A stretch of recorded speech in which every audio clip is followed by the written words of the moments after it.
8월 16일 화요일 원포인트 큐티에 오신 모든 분들을 예수님의 사랑으로 환영하고 축복합니다. 오늘 우리에게 주신 하나님의 말씀은 사무엘상 24장 1절에서 7절까지 말씀입니다. 다 함께 한 목소리로 합독하겠습니다. 사울이 블레셋 사람을 쫓다가 돌아오매 어떤 사람이 그에게 말하여 이르되 보소서 다윗이 엔게디 광야에 있더이다 하니 사울이 온 이스라엘에서 택한 사람 3,000명을 거느리고 다윗과 그의 사람들을 찾으러 드렴서 바위로 갈새 길가 양의 우리에 이른즉 굴이 있는지라. 사울이 뒤를 보러 들어가니라. 다윗과 그의 사람들이 그 굴 깊은 곳에 있더니 다윗의 사람들이 이르되 보소서 여호와께서 당신에게 이르시기를 내가 원수를 내 손에 넘기리니 내 생각에 좋은 대로 그에게 행하라 하시더니 이것이 그 날이니이다 하니 다윗이 일어나서 사울의 겉옷자락을 가만히 베니라. 그리한 후에 사울의 옷자락 뱀으로 말미암아 다윗의 마음이 찔려 자기 사람들에게 이르되 내가 손을 들어 여호와의 기름 부음을 받은 내 주를 치는 것은 여호와께서 금하시는 것이니 그는 여호와의 기름 부음을 받은 자가 됨이니라 하고 다윗이 이 말로 자기 사람들을 금하여 사울을 해하지 못하게 하니라. 사울이 일어나 굴에서 나가 자기 길을 가니라. 아멘. 이 시간 기회보다 기다림이라는 제목으로 담임 목사님께서 큐티 인도하시겠습니다. 할렐루야.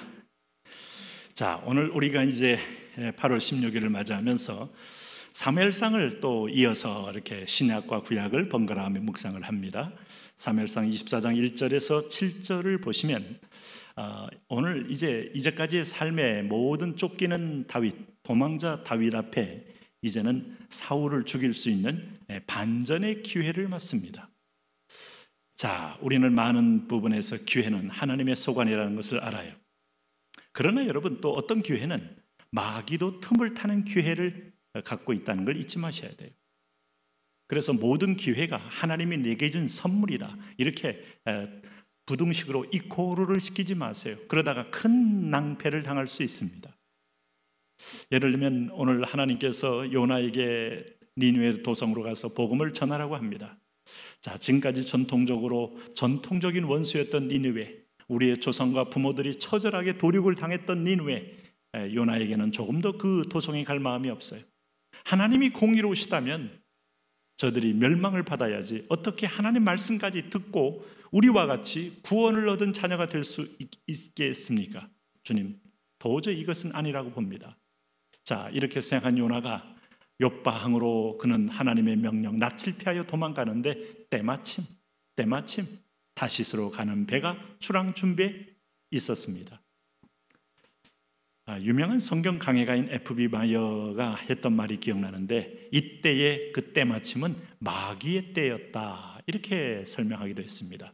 때마침이 그 배가 없었다면 요나는 그 배를 타기 위해서 한 달 이상 또 기다리다 보면 안 갈 수도 있었는데 마침 그때에 출항 준비 중인 배가 있었기에 요나는 승선했고, 그리고 온 배에 탄 사람들을 큰 풍랑 속의 죽음의 위협 속으로 몰아넣은 장본인이 된 것이죠. 자, 여러분은 어떤 때를 맞습니까? 오늘 지금 사울이 블레셋과 싸움에서 이깁니다.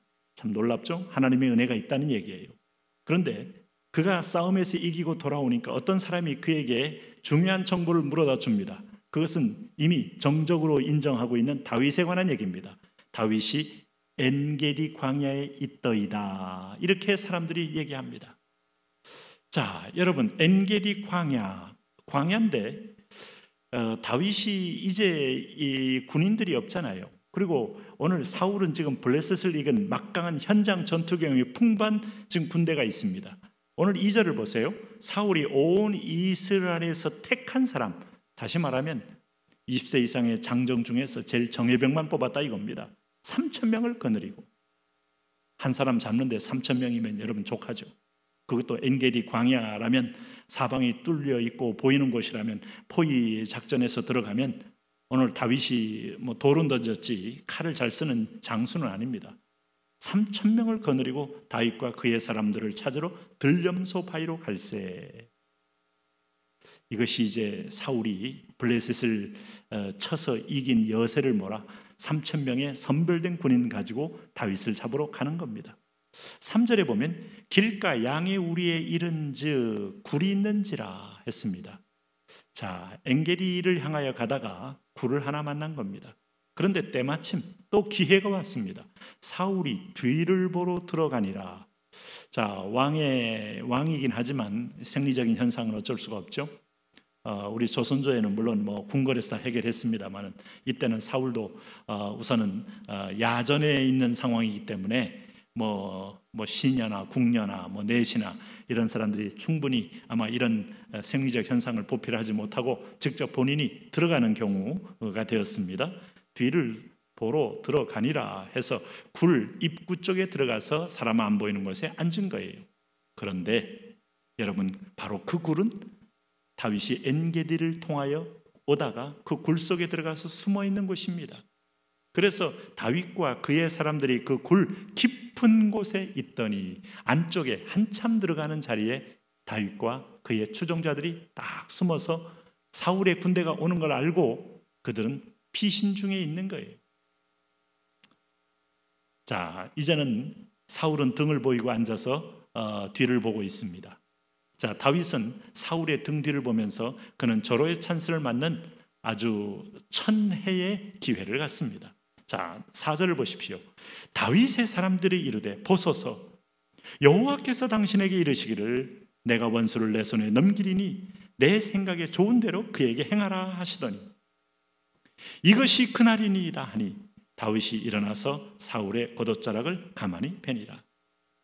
우선 다윗이 움직였다기보다는 다윗과 함께 있던 사람들이 이 상황을 하나님이 주신 아주 그야말로 하늘이 준 기회요, 하나님이 주신 기회요, 그야말로 천재이루다 하고 그들이 모두 다 이구동성으로 다윗을 충동질하는 겁니다.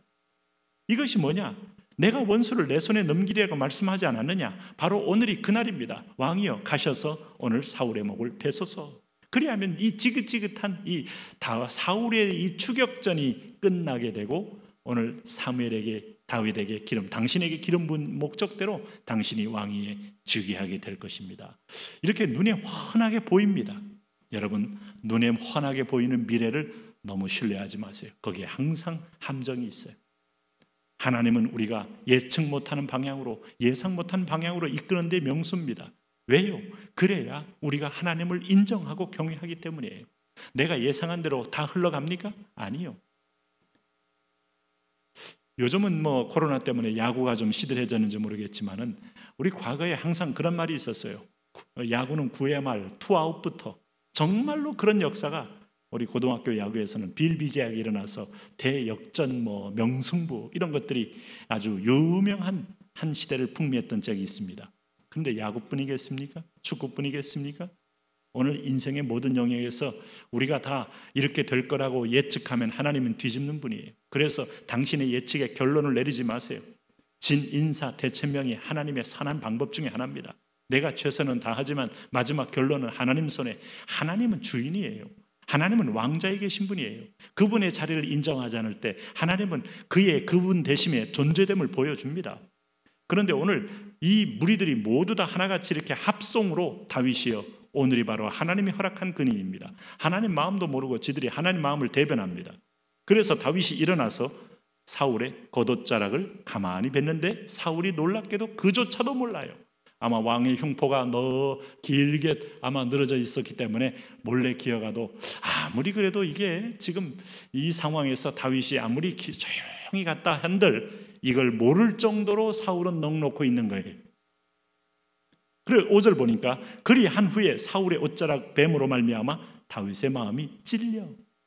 하나님이 기름 부은 왕이요 제사장이요 선지자요 그 중에 하나인 왕을 내가 하나님의 뜻을 묻지 않고 오늘 내 뒤에 추종자들의 이 400명의 무리들의 말만 듣고 내가 가서 그의 옷자락을 베었구나.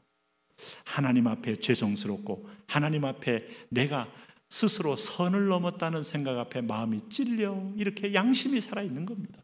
자, 이 모습을 보면 왜 하나님이 다윗과 마음이 합하고 왜 하나님이 다윗을 버리지 않고 계속 다윗과 함께 동행하는지를 아시겠죠?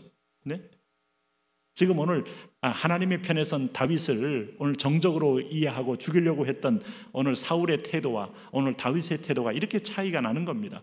회개는요 결코 남의 말 듣고 회개할 수 없어요. 남이 잘못을 지적받고 회개하기 어렵습니다. 우리가 조용히 어떤 목사님이 어떤 성도가 내가 도무지 기쁨이 없는데 이유가 뭡니까? 했더니 물론 외국 얘기입니다. 그 목사님이 이렇게 권면합니다. 이제부터는 그 남편, 그 미운 사람 오늘 이런 벌 저런 벌 이런 징계 받도록 기도하기 전에 오늘은 당신이 내가 하나님 앞에서 나를 발견하게 하옵소서 이 기도를 계속해 보십시오. 이런 권면을 했다고 해요. 아마 이분이 답답하기 때문에 그 기도를 했는데 하나님이 들어주셨는데 자기의 실체, 자기의 또 죄악성, 자기의 또 완악성을 보게 되면서 회개가 터졌다 이런 얘기가 있습니다. 어쩌면 오늘 사람들의 여론은 나를 못 보게 만들어요. 그래서 6절에 다윗이 하나님 앞에 딱 서는 순간에 자기가 보이지 않습니까?